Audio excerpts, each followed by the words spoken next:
Voilà, ce sera plus visuel comme ça. Donc pour commencer, je vais vous partager 2 citations inspirantes sur le sujet de notre binaire de ce soir.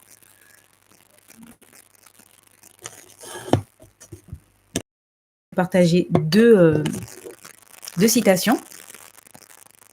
Donc la première, elle est de Sheryl Sandberg. C'est une femme d'affaires américaine. Donc elle indique que la résilience n'est pas un trait de caractère que l'on possède ou non, c'est un ensemble de comportements, de pensées ou d'actions que tout le monde peut apprendre à développer et développer. Et l'autre, elle vient de Michelle Obama, c'est une femme très inspirante. Elle dit: «Vous ne devriez jamais avoir peur des erreurs, car vous apprenez de ces erreurs. La résilience n'est pas quelque chose, c'est quelque chose que vous gagnerez.» Ces réflexions particulièrement pertinentes lorsque nous considérons que, selon une étude de l'American Psychological Association, 75% des adultes déclarent avoir au moins un symptôme de stress au cours du dernier mois qui s'est écoulé. Et que seulement 36% de ces personnes disent qu'elles ont pu gérer efficacement cet épisode de stress. Donc cela souligne l'importance d'élargir nos compétences en résilience et en développement personnel. Donc imaginez un monde où chaque défi serait une opportunité, une connaissance de pouvoir croître, de pouvoir évoluer et de renforcer nos caractères. Donc nous allons explorer dans ce nous allons explorer ce que sont la résilience et le développement personnel et comment ils soutiennent nos vies. Donc je suis Natacha Bozor, vous le savez déjà, pour certains, je suis naturopathe, je suis praticienne en hypnose régressive et je suis également coach professionnel. Donc j'ai choisi de faire ces pratiques suite à une reconversion parce que je cherche du sens, parce que je cherchais justement à faire des choses qui avaient un impact pour moi dans ma vie, qui représentaient quelque chose d'utile, où je me sentais utile. J'étais très concernée, je suis très concernée par les problématiques qui concernent la planète, qui concernent nos sociétés. Donc je me suis dit à quoi je serais utile et j'ai entrepris ces reconversions qui, à mon humble avis, me permettent d'être plus utile pour l'humain. Donc je suis ravie de vous accueillir pour ce 7e webinaire du bien-être et sur le thème de qu'est-ce que la résilience et le développement personnel et comment l'activer au quotidien dans notre vie. Donc aujourd'hui, nous allons explorer 3 facettes. Nous allons explorer dans ce webinaire comment comprendre ces concepts de résilience et de développement personnel, découvrir les effets de leurs absences dans nos vies et s'initier à quelques techniques et pratiques pour pouvoir les développer en nous.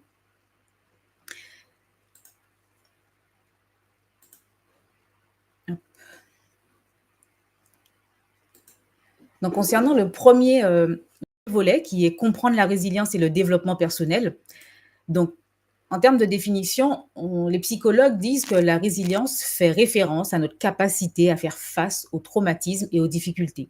Elle englobe les aptitudes qui permettent de surmonter les chocs émotionnels, les grandes difficultés et de continuer à avancer face à ces grands obstacles. Le Larousse, lui, nous dit que la résilience est l'aptitude d'un individu à se reconstruire, à mener une vie satisfaisante, même après avoir vécu des situations dramatiques. Donc, c'est la capacité de se rétablir après une perturbation extérieure, de continuer à progresser malgré les dysfonctionnements de notre environnement. Donc, la résilience émotionnelle en particulier représente la faculté de se remettre rapidement des difficultés et de revenir à un état naturel. C'est un indicateur précieux de l'intelligence émotionnelle car elle implique non seulement la gestion des émotions face aux épreuves, mais aussi la capacité d'adaptation et d'évolution personnelle. Donc, qu'est-ce que le développement personnel? Donc, le développement personnel, lui, va regrouper un ensemble de pratiques qui va viser à améliorer la connaissance de soi, à épanouir ses talents et potentiels, à enrichir sa qualité de vie, à atteindre ses rêves et à développer son bonheur. Bien que ce terme soit souvent galvaudé, il est important de revenir à son essence. Personnellement, je préfère parler de développement de soi, pardon, qui évoque mieux le processus unique et personnel d'évolution et d'enrichissement. Donc, pendant ce webinaire, vous m'entendrez souvent employer le terme de développement de soi. Donc, moi, le développement de notre vie avec des méthodes qui vont être adaptées. Donc, le développement personnel, les gens pensent souvent que c'est uniquement l'aspect spirituel, alors que ça concerne tous les aspects de la vie. On peut faire du développement personnel pour sa santé, on peut faire du développement personnel pour des capacités physiques, on peut faire du développement personnel pour avoir des compétences au travail, on peut faire du développement personnel pour accroître nos relations sociales, nos relations amoureuses. Donc, c'est dans tous les domaines qu'on peut faire du développement de soi. Il permet de renforcer notre confiance en nous, d'améliorer nos relations, d'atteindre nos objectifs, mais aussi de réaliser nos aspirations les plus profondes et de donner un véritable sens à notre existence. Et ces aspirations, elles peuvent être personnelles comme professionnelles. Donc, dans une perspective historique, plusieurs penseurs ont contribué à ce concept. Le psychiatre Carl Gustav Jung est l'un des précurseurs de ce concept avec sa théorie d'individuation. Ce processus qui consiste à un processus de différenciation psychologique qui vise à harmoniser les relations entre le conscient et l'inconscient dans le but de développer pleinement la personnalité de l'individu. Donc, cette notion a influencé les psychothérapies, certaines théories managériales, le mouvement New Age et certains courants de coaching. Donc, en effet, en naturopathie, nous, on a travaillé avec les travaux du docteur Coué pour la relaxation, et le docteur Coué, qui était un pharmacien, avait sa vision du développement de soi, du développement personnel. Pour lui, ça reposait sur l'autosuggestion, un outil qui permettait de cultiver l'équilibre et physique et psychique. Donc, enfin, dans le monde professionnel, nous avons Abraham Maslow qui a introduit cette notion par le biais de sa pyramide des besoins. Je ne sais pas, vous avez sûrement entendu parler de cette pyramide des besoins. Et au sommet de cette pyramide se trouve l'accomplissement de soi, qui représente la réalisation du potentiel personnel. Maslow considérait que l'aspiration la plus importante pour l'être humain est celle de l'autoréalisation. Donc, concernant ces deux aspects, que ce soit le développement personnel ou la résilience, ils vont avoir trois axes clés. Ces trois axes vont se distinguer sur des aspects fondamentaux de notre être. Donc, l'aspect physique qui va concerner notre bien-être corporel et notre santé. L'aspect mental qui inclut notre état d'esprit, notre capacité à apprendre, à grandir intellectuellement. Et l'aspect émotionnel qui va toucher notre faculté à gérer, à comprendre, à exprimer nos émotions de manière saine et constructive. Donc, en combinant ces trois dimensions, chacun peut construire une vie plus équilibrée, enrichissante, en cultivant une résilience durable et en progressant dans son développement de soi. Donc, concernant les enjeux actuels, l'importance du développement personnel et de la résilience dans un contexte professionnel est d'autant plus urgent, d'autant plus important, parce qu'on vit dans des environnements où les entreprises évoluent rapidement, imposent une capacité d'adaptation constante. Donc, pour rester aligné et pertinent dans ce contexte, il est essentiel de développer cette fameuse résilience émotionnelle, résilience tout court, et cette capacité à rebondir face aux défis et à apprendre à s'adapter aux nouveaux enjeux. Donc, dans les entreprises, je ne sais pas, vous avez sûrement entendu parler des termes VUCA, volatile, incertain, complexe et ambigu, ou encore banni, fragile, anxieux, non linéaire et incompréhensible, qui sont souvent utilisés pour décrire l'environnement de l'entreprise, l'environnement du monde dans l'entreprise. Donc, ils soulignent les impacts profonds sur les individus, les équipes et les dirigeants qui doivent aujourd'hui s'adapter en permanence et adopter une approche dynamique, en perpétuel mouvement, c'est ce qui signifie. Donc, ce contexte exige de nouvelles façons de travailler pour soutenir une continuité et faire face aux défis actuels. Donc, nous devons pouvoir anticiper les changements, évoluer rapidement, gérer plusieurs aspects complexes simultanément. Donc, d'où l'importance de cultiver ces deux notions. Donc, dans ce monde incertain, la gestion à court terme est souvent devenue la norme, générant fréquemment des peurs, des doutes, des craintes, que ce soit chez les dirigeants ou encore les managers ou même les salariés. Donc, ces constants échecs, ces changements, ces changements de cap à 180 degrés qui nécessitent une maîtrise accumulée du stress et des risques psychosociaux sont encore d'autres facteurs qui nous imposent de maîtriser, en tout cas de faire grandir notre résilience et notre développement de nous-mêmes. Et pour beaucoup, les changements qui interviennent, que ce soit dans la vie personnelle, que ce soit dans la vie professionnelle, est souvent perçu comme une menace, suscitant la peur qui peut être due à l'inconnu. Ces réactions sont souvent émotionnelles, parce que le changement bouleverse nos schémas de pensée habituels et nous oblige à sortir de notre zone de confort. Donc, dans ces environnements, il est de plus en plus jamais nécessaire d'être empathique, adaptable et orienté solution. Un environnement de travail collaboratif qui encourage la résilience et le bien-être devient donc essentiel. Et ces deux leviers peuvent être activés par la résilience et le développement de soi. Donc, les notions socio-psychologiques qui englobent nos pensées, nos émotions, nos comportements, sont des piliers de la résilience et du développement. Donc, ces comportements sont également cruciaux dans le monde personnel et professionnel.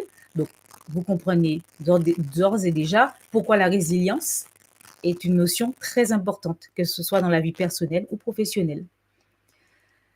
Donc là, on va passer à l'impact sur la performance et le bien-être en entreprise. Une forte résilience va favoriser un sentiment de maîtrise, de contrôle. Ça va contribuer directement à un bien-être général. Ce bien-être en entreprise est directement lié à la motivation, à la productivité et à la performance. Un collaborateur motivé sera donc plus performant. Donc la résilience est un atout précieux pour la performance individuelle et collective, car elle permet aux employés de surmonter les difficultés et les stress de manière positive et efficace. Selon une enquête de l'Institut Management International, les équipes qui sont composées de personnes résilientes sont plus productives, créatives et collaboratives, ce qui se traduit par de meilleurs résultats pour l'organisation, et pas seulement en termes de chiffre d'affaires. Une autre étude de l'Université de Genève a dévoilé que les professionnels résilients présentent un taux d'absentéisme plus faible que les autres employés, ce qui démontre leur capacité à gérer leur stress, à maintenir un bon équilibre entre leur vie personnelle et leur vie professionnelle. La résilience au travail devient ainsi un levier déterminant pour la santé mentale et le bien-être des employés. D'après l'Organisation mondiale de la santé, l'OMS, les travailleurs qui sont résilients sont 30% moins sujettes de souffrir de dépression, d'anxiété liée au travail. D'où encore un autre argument pour vous dire que développer votre résilience est très important. Quand on développe, quand on fait du développement de soi, ça peut permettre de désamorcer, ça peut permettre de prévenir les désengagements au travail, qui peuvent découler soit d'un manque de reconnaissance, de dévalorisation, d'absence de perspective, d'évolution, de manque de transparence, de la direction, de problèmes de communication ou de mauvais alignement entre les valeurs de l'entreprise et celles du collaborateur, ou encore de mauvaises conditions de travail, ou peut-être juste des gens qui sont en recherche de soi, en recherche de sens, ou d'autres qui sont en manque d'autonomie. Donc, effectuer un travail sur soi permet justement d'être dans des lieux de travail qui sont plus propices à nos valeurs. Donc, en développant des compétences en communication, en transparence, en écoute active, en empathie et en donnant des feedbacks constructifs, l'entreprise qui fait en sorte de développer développer la résilience de ses salariés va permettre une attitude positive va permettre à ses salariés d'avoir une attitude plus positive pour faire face aux défis que peuvent rencontrer les salariés dans l'entreprise, mais même également dans leur vie personnelle. Donc maintenant, on va passer au deuxième axe de ces webinaires qui est identifier et comprendre les signes de l'absence de résilience dans nos vies. Donc, lorsque dans nos vies, on a tendance à manquer de résilience ou à ne jamais travailler sur soi parce qu'on est tellement tourné vers l'extérieur ou on a trop la tête dans le sac, ben, ce qui se passe, c'est qu'on va développer 3 types de fatigue. Soit la fatigue physique, qui peut se manifester par une sensation de lassitude, de faiblesse dans le corps, ou encore elle peut être due à cette fatigue physique peut être due à une surcharge de travail euh, ou un manque de repos, ou encore du stress physique intense. Les signes qui vont montrer que vous êtes dans la fatigue physique, ça va être la douleur musculaire, une baisse d'énergie, une diminution d'endurance et des troubles du sommeil et une faible immunité. Donc faible immunité, vous le verrez parce que vous tomberez souvent malade, vous mangerez quelque chose, vous aurez peut-être tendance à être plus en réaction. Donc ce sont des signes qui prouvent que vous êtes en fatigue physique. Deuxième type de fatigue, vous pouvez être en fatigue émotionnelle. Donc la fatigue émotionnelle, cette forme de fatigue va résulter d'une surcharge de travail émotionnellement qui vous impacte. Elle survient lorsqu'on fait face à des situations de stress prolongé sans pouvoir se ressourcer. Vous avez des dossiers à remettre et puis ça dure dans le temps et vous prenez du retard et il y en a encore et encore qui s'ajoutent. Donc là, ça fait des surcharges émotionnelles. Les symptômes incluent les symptômes que vous pourrez voir pour attester que vous êtes en fatigue émotionnelle peuvent être l'irritabilité, les sortes d'humeur, les difficultés à gérer vos émotions. Vous aurez tendance à vous isoler. Elles affectent particulièrement les relations et la capacité à faire face aux défis, le fait d'être fatigué émotionnellement.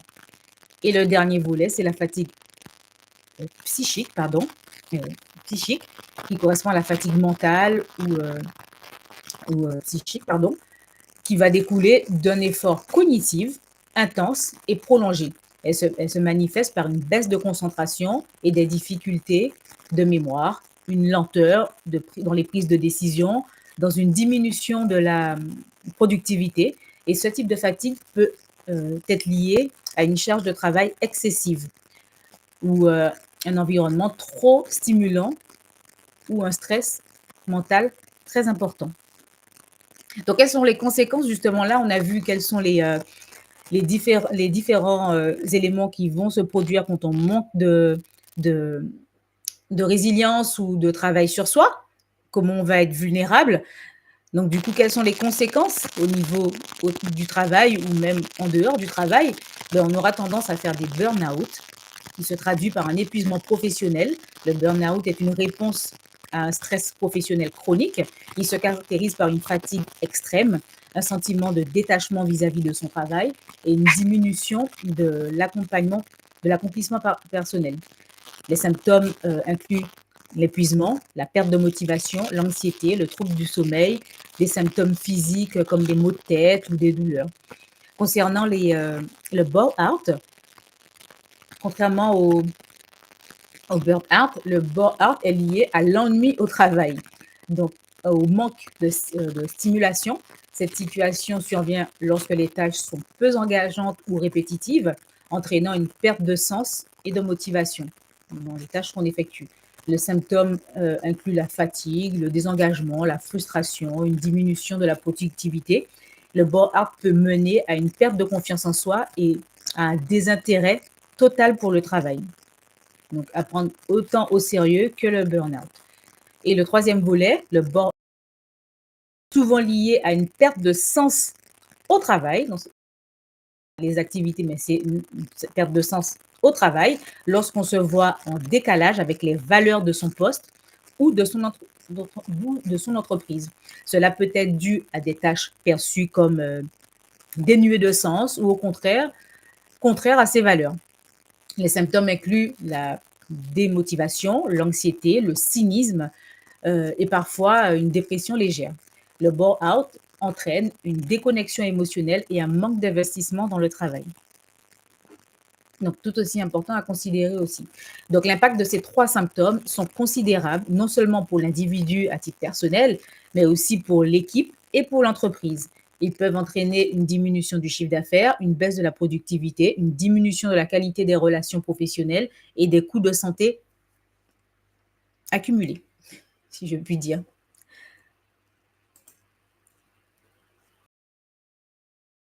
Pour s'auto-évaluer, pour se rendre compte qu'on est dans cette situation, pas pour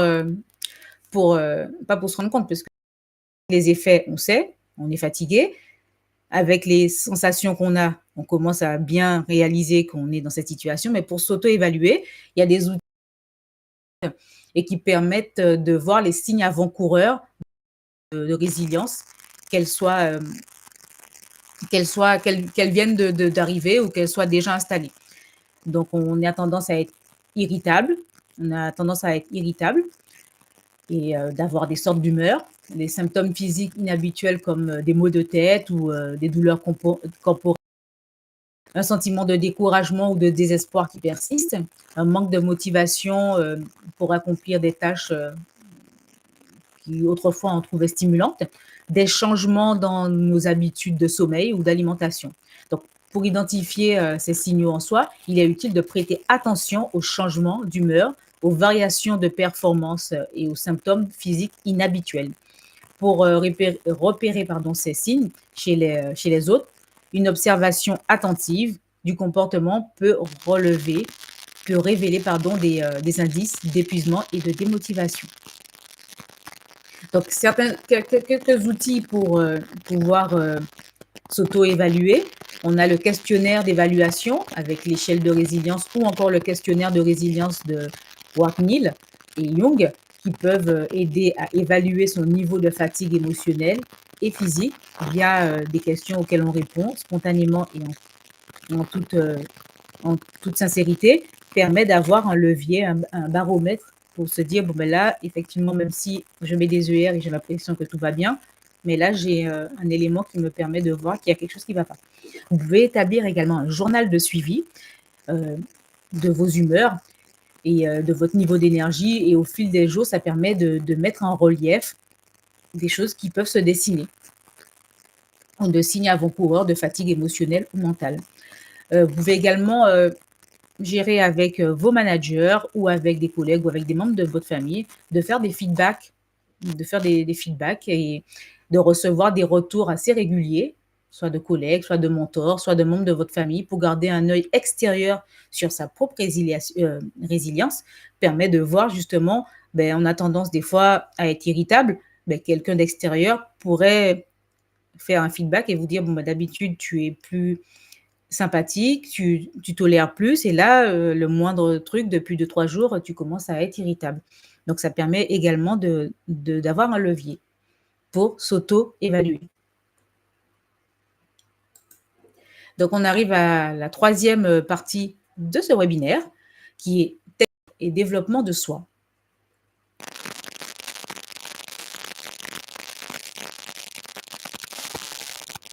Donc quelques stratégies pour développer personnelle. Donc d'abord, gérer son stress, apprendre à maîtriser, à gérer son stress. Donc nous savons que nous avons des outils qui sont nous avons moult outils qui permettent de gérer le stress. J'en ai pris j'ai pris quelques-uns. Donc la respiration, par exemple, pour savoir que c'est notre première nourriture, elle est primordiale. Nous sommes des sous-respiratoires en Occident. On ne prend pas le temps de respirer. On n'est jamais en train de respirer. Donc, prendre un temps de respiration consciente et profonde, déjà, ça permet de se reconnecter et de remettre de l'énergie qui circule dans le corps. Donc, mon petit chouchou, vous le connaissez maintenant, la cohérence cardiaque. En synchronisant la respiration sur 5 secondes d'inspiration et 5 secondes d'expiration durant minimum 5 minutes, le diaphragme va masser et stimuler le nerf vague, ce qui va apaiser l'esprit et recharger en énergie le corps pendant des heures. La respiration abdominale aussi, ou ventrale, qui va activer le système nerveux parasympathique et déclencher rapidement une réponse d'apaisement. Quand je dis rapidement, il faut quand même la pratiquer entre 5 et 10 minutes. La respiration alternée, qui est une technique de respiration yogique pour calmer le mental et réguler les émotions. Donc, pour toutes ces respirations, sur YouTube, vous trouvez des vidéos, il y a plein de choses qui sont faites, et sur Internet, vous trouvez des explications. Donc, je ne vais pas m'étendre là-dessus. D'autres techniques que vous pouvez utiliser pour développer votre résilience, ça peut être de travailler, de pratiquer une activité physique régulière. Cela permet de libérer de l'endorphine, le savon qui est l'hormone du bonheur. Ça va favoriser la détente et le bien-être. Dormir suffisamment, d'un sommeil naturel et réparateur, en ritualisant son passage au lit. Privilégier une alimentation équilibrée et saine, essentielle pour retrouver l'équilibre et l'énergie dans notre organisme. Avoir un contact fréquent avec la nature pour se recharger, que ce soit dans les balades à la forêt, que ce soit avec la plage, que ce soit juste dans un parc, que ce soit juste en touchant un arbre. Ça permet de nous reconnecter à notre essence. La visualisation et la pensée positive, ou encore avoir de la gratitude, prendre soin de soi sur le plan mental et émotionnel en cultivant des pensées qui sont porteuses et en pratiquant cette fameuse gratitude, nous permettent de développer notre résilience. Donc, vous l'aurez compris, le volet et faire évoluer sa résilience consiste à prendre soin de soi, et ce sur tous les aspects. Donc, je peux vous proposer également de pratiquer la pleine conscience, ou souvent on l'appelle le mindfulness. C'est une méthode de méditation qui développe l'attention et l'attention à l'instant présent, pardon. Elle consiste à faire délibérément attention aux choses que nous aurions tendance à ne pas remarquer. Elle nécessite d'observer ce que l'on ressent sans aucune forme de jugement, dans la bienveillance et la compassion. Elle nous invite à nous intéresser à ce qui se passe dans notre mental et avec nos pensées, et dans notre corps avec nos émotions et nos sensations physiques. Donc voilà un ensemble d'éléments déjà qui représentent un gros panel pour pouvoir développer sa résilience. Alors, quelques techniques pour le développement de soi. Donc là, ça va être un peu plus dans quelque chose qu'il va falloir mettre en place. Il va falloir établir un plan de développement de soi et choisir déjà quel volet vous voulez travailler. Donc, faire un bilan de départ. Donc, de travailler sur vos relations avec les autres. Donc, observez la situation et faites un bilan de départ afin de savoir d'où vous partez, dresser un état des lieux précis de votre situation et j'ai envie de dire, pour vous aider, vous pouvez vous dire quels sont vos talents, qu'est-ce que vous possédez comme talent. Donc, les talents, ce sont les domaines d'excellence, ce que vous faites, ce que vous maîtrisez le mieux. Donc, dans le cas où vous voulez développer votre réseau, votre relation sociale. Donc, du coup, par exemple, vous pouvez vous dire, mon talent, c'est que j'ai pas peur de m'adresser aux autres. Donc, j'ai le contact facile. Donc, vos points forts il faut développer ensuite, noter vos points forts et vos compétences pour lesquelles vous présentez une réelle prédisposition. Donc, par exemple, vous avez du charisme. Donc, et en termes de points forts, les gens viennent facilement à vous. Donc, ça, c'est l'un de vos points forts. Vos potentiels qui vont constituer, vous avez noté vos talents, vos points forts, là maintenant vos potentiels qui vont constituer ce que vous pouvez devenir en créant des conditions de réussite. Donc, dites-vous, là, j'ai ce bagage de compétences, de points forts, et je sais que je peux atteindre ceci, c'est-à-dire que je peux avoir un rayonnement qui est plus fort, que ce soit dans le monde professionnel ou dans mon cercle privé. Donc, je peux avoir un rayonnement plus fort. Quel potentiel je peux devenir, le fait de le visualiser permet déjà de mettre un pas en avant. Et dernière chose, concernant le fait de dresser le bilan, indiquez également vos limites, les compétences sur lesquelles pour vous, vous dites c'est inaccessible. Déjà, essayez de jauger en vous disant, bon, techniquement, selon mes capacités physiques, ben ça, c'est quelque chose que je ne vais pas pouvoir faire. Alors, après avoir dressé, un bilan initial, vous allez définir un objectif ou des objectifs, identifier clairement où vous souhaitez, arriver et où vous voulez, ce que vous voulez atteindre. Et pour ça, vous pouvez vous demander quels résultats vous souhaitez obtenir et où voulez-vous évoluer dans les mois et années à venir. Ensuite, troisième pilier, repérer des comportements adoptés. Vous mettrez en lumière les actions spécifiques à mettre en place pour progresser, c'est-à-dire identifier des comportements que vous devez impérativement mettre en œuvre si vous souhaitez passer dès demain à la vitesse supérieure.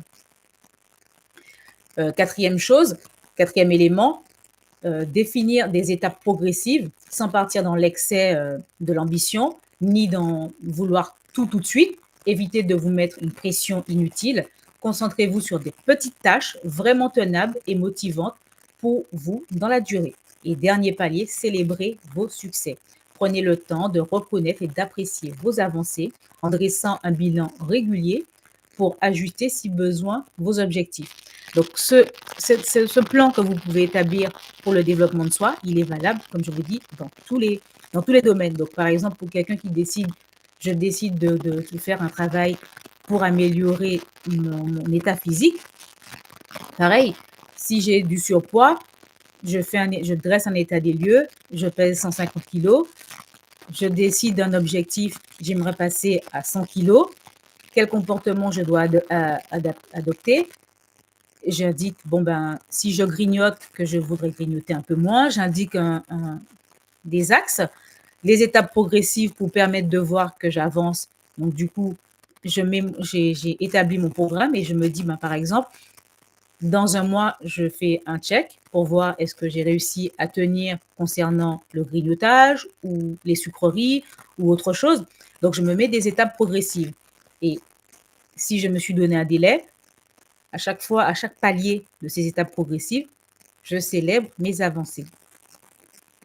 Donc, une autre méthode qui est très bien et qui est très connue dans le monde de l'entreprise, c'est l'objectif SMART. Moi, je nomme SMART-F parce que je l'ai appris comme ça dans mon école de coaching. C'est une méthode qui a été développée par Peter Drucker en 1954 qui permet de décrire un objectif de façon claire. C'est un outil qui peut être utilisé dans tous les domaines et notamment le développement personnel. L'acronyme SMART est devenu SMART-F. Le principe est de fixer un but à accomplir, ce que l'on veut réellement. Donc, l'objectif, il doit être S de SMART spécifique, ça veut dire qu'il doit être clair, précis et compréhensible. Le M de SMART, il doit être mesurable, avoir des indicateurs précis. Cette variable va permettre d'être capable d'apprécier les progrès, mais surtout d'évaluer l'atteinte du but. Atteignable, il doit être réalisable en étant raisonnable, tout en étant suffisamment grand et ambitieux pour qu'il représente un challenge motivant. Il doit être réaliste, donc ce qui signifie que votre objectif doit être atteint avec les ressources que vous possédez. Et surtout que la réussite de votre objectif ne dépend que de vous. Temporel, il faut que votre objectif soit défini dans le temps, que vous donniez une date d'échéance et surtout que vous mettiez des étapes intermédiaires par ordre de priorité. Écologique, donc les deux lettres qui ont été ajoutées depuis l'invention de M. Drucker, le E et le F. E pour écologique, l'atteinte de votre objectif doit être acceptable et respectueuse pour vous et également pour votre entourage, qu'elle soit en lien avec vos valeurs et cohérent avec vos besoins.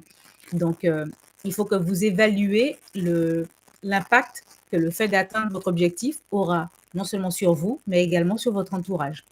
Et fun, dans le sens que le cheminement vers votre objectif doit vous apporter du plaisir et de la joie. Donc, j'espère que ces deux outils pour développer qui vous êtes, vous développez vous. Donc, du coup, j'espère qu'ils vous aideront et qu'ils vous comprendrez. Il faut mettre en place, déjà faire un choix, décider où je suis, décider où je veux aller et voir comment je peux m'organiser.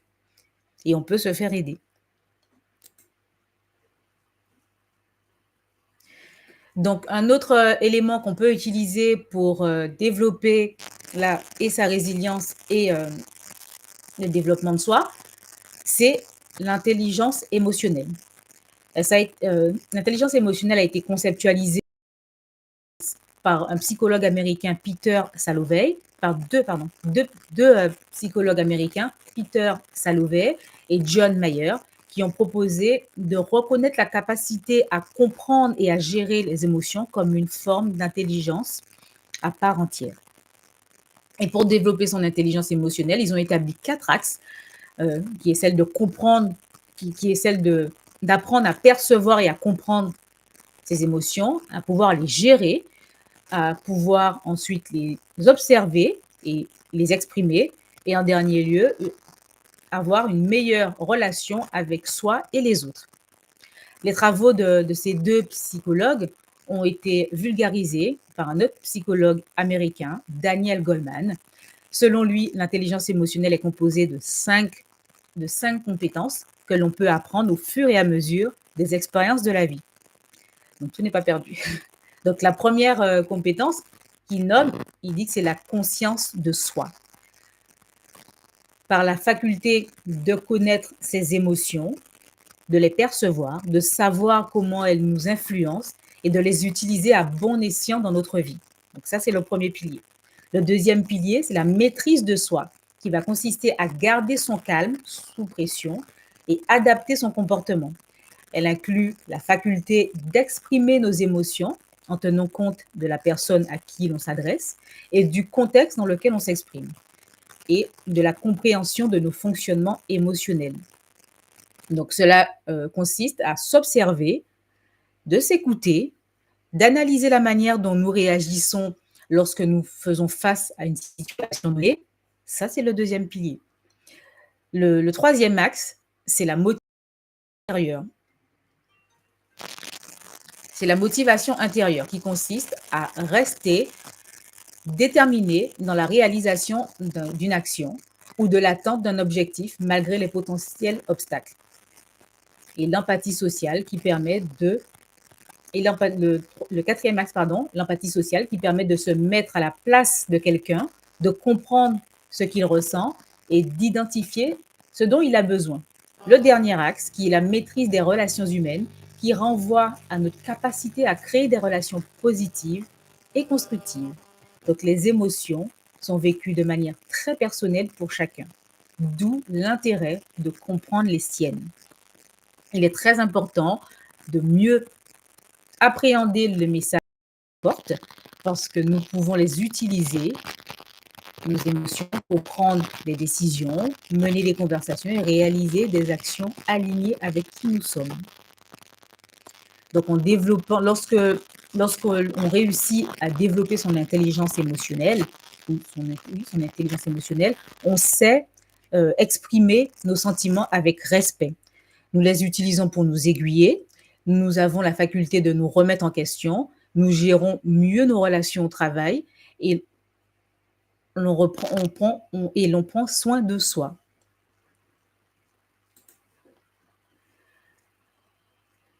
Donc, autre stratégie pour développer pour le développement de soi, ce serait de maintenir un bon équilibre travail et vie personnelle. Et pour ce faire, je vous ai listé qui peuvent vous aider, parce que le travail a une place très importante de nos vies, parce que nous y passons d'ailleurs toute la journée, et lorsque celle-ci empiète sur notre vie, les risques de stress, d'anxiété, de dépression. Donc pour réussir à maintenir cet équilibre, donc comme je vous disais, je vous ai listé quelques éléments. Par exemple, quand vous êtes décidé de vous fixer des limites claires, un planning et en faisant des heures supplémentaires, une exception. Être organisé. Deuxième point, organiser son temps de travail. Privilégier le matin pour les tâches qui nécessitent plus de... Ce qui implique de bien gérer son temps. Planifier sa journée en y incluant du temps pour ses loisirs et du temps pour soi et son entourage.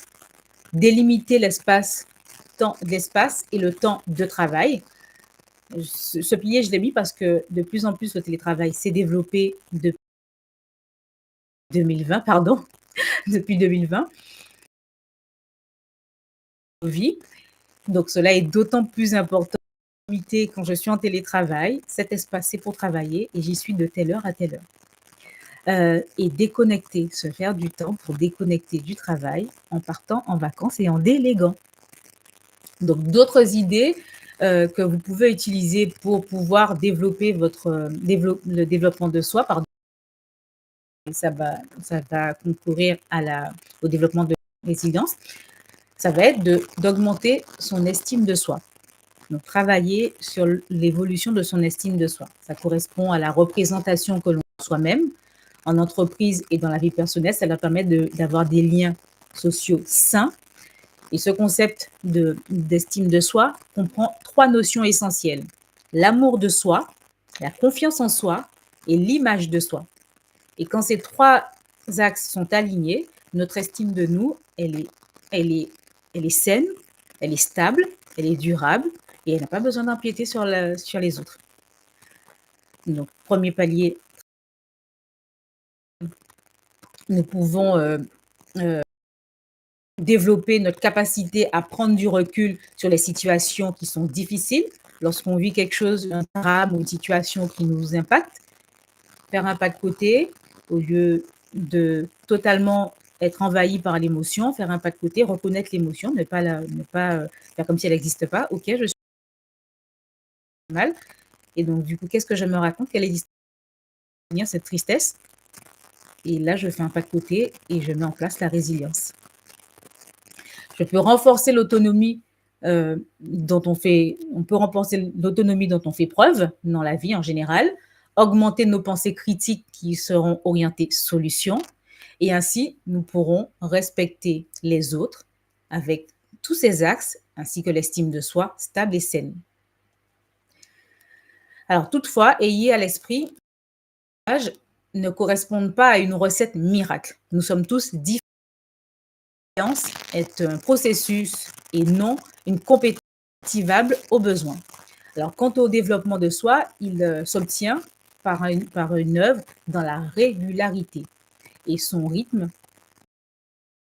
Nous en sommes en termes de conscience. Donc, on n'est pas très nombreux, mais je voulais vous proposer un petit atelier, un petit exercice pratique.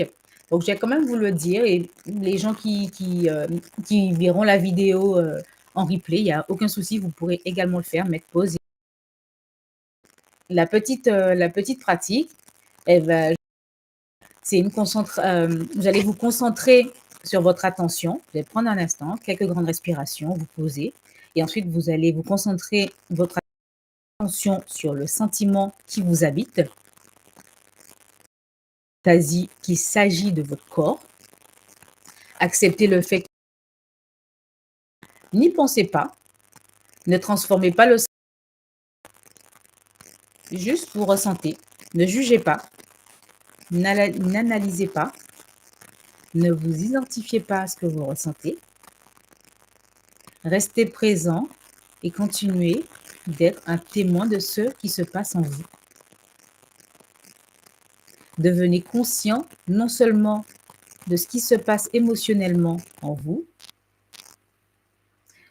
mais aussi observez,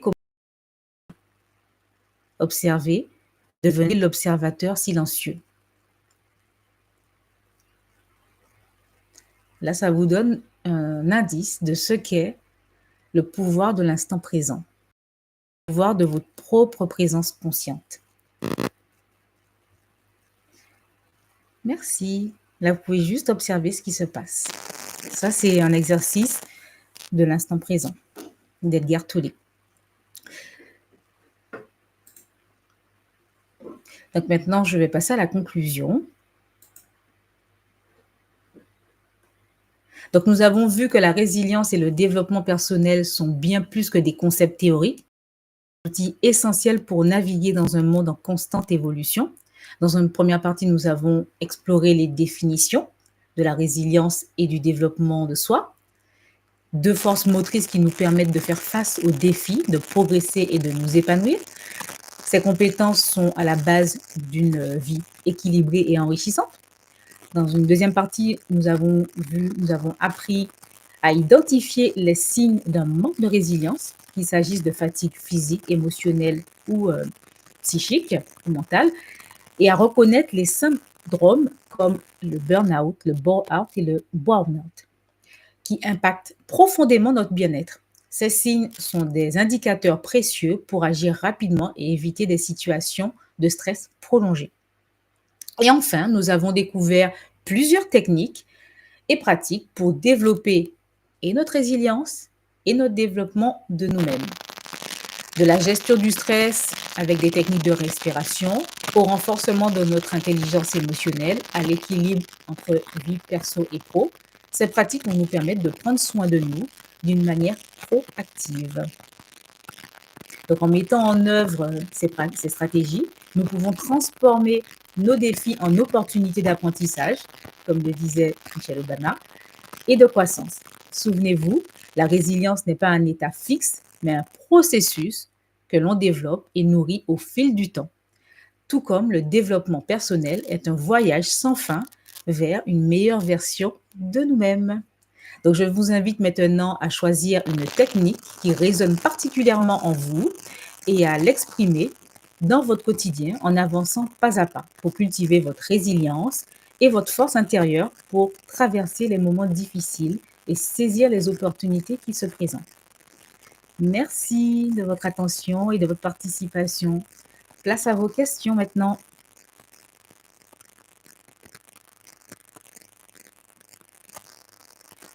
Est-ce quelques minutes pour noter dans le chat?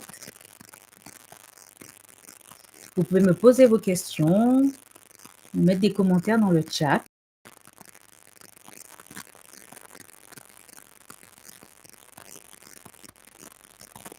Je vais attendre quelques secondes.